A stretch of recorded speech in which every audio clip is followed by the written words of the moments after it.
So guys तपाईलाई आज मैले लेमन ट्री होटलबाट चाहिँ देखेको भ्यूहरु चाहिँ तपाईलाई देखाउन जाँदैछु। यो चाहिँ उहाँहरुको पार्किङ एरिया।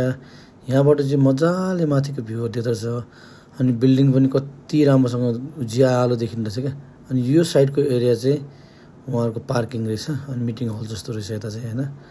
सो म चाहिँ यता कुरेर साथीहरुलाई कुरिरहेको थिएँ अनि त्यही बेलामा चाहिँ मैले यो भिडियो बनाएको। अलिअलि पानी चाहिँ परिरहेको अवस्था छ यहाँनिर हैन। अनि मान्छेहरु आउने जाने भइरहेको छ। बेसिकली यो ठाउँमा चाहिँ हामी अहिले होटलर्सहरुको यो नाइट त्यसको लागि आएको हो। अरु यहाँबाट काठमाडौँको हेर्नु न पुरै भ्यूहरु चाहिँ लाइटिङ के मज्जाको देखिँदै छ। अनि मैले यो लिइरहेको छु हैन।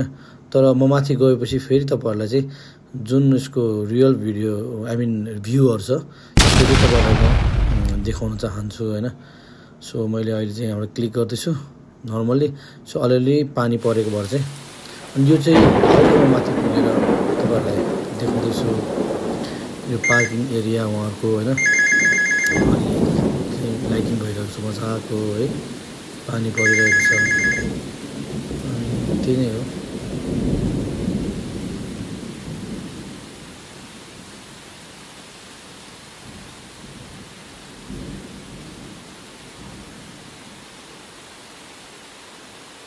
चाहिँ प्राय इन्डियन क्लाइन्ट्स छ। सो क्लाइन्ट्सहरु चाहिँ टन्नै नै हुँदो रहेछ यो टाइममा पनि। सो त्यो चाहिँ एउटा गुड पनि भयो। यतिको टाढा स्पेसमा पनि यतिको क्लाइन्ट्सहरु हुनु भनेको चाहिँ नट ब्याड हैन। सो उहाँहरु सबैजना होटलर्स सबैजना पनि होटलको लागि नै आउनु भएको हो, पार्टीको लागि। सो अहिले चाहिँ म माथि पुगेर 8th फ्लोरमा पुगेर चाहिँ तपाईहरुलाई काठमाडौँको ब्युटिफुल भ्यू देखाउँदैछु हैन। इन्जोय गर्नु होला। अनि म साथी सँगसँगै तपाईको साथीहरुलाई पनि पुगिरहेको छु। यहाँबाट देखिने भ्यू चाहिँ एकदमै राम्रो रहेछ अरु चीज भन्दा पनि है। त्यही भएर मैले हेरिरहेको छु। यो यस्तो हेर्दा चाहिँ दशैं तिहार आएको जस्तै लाग्दैछ। तर यो टाइम चाहिँ दशैं तिहार गएन है। यो चाहिँ आजकै भिडियो है, तपाईहरुलाई देखाउँदैछु। यता चाहिँ हाम्रो पार्टी हुँदैछ, मेरो साथीहरु आइपुग्नु भयो। सो म चाहिँ अब यतातिर एकछिन इन्जोय गर्छु। हजुर पनि यो भिडियो हेरेर इन्जोय गर्नु होला।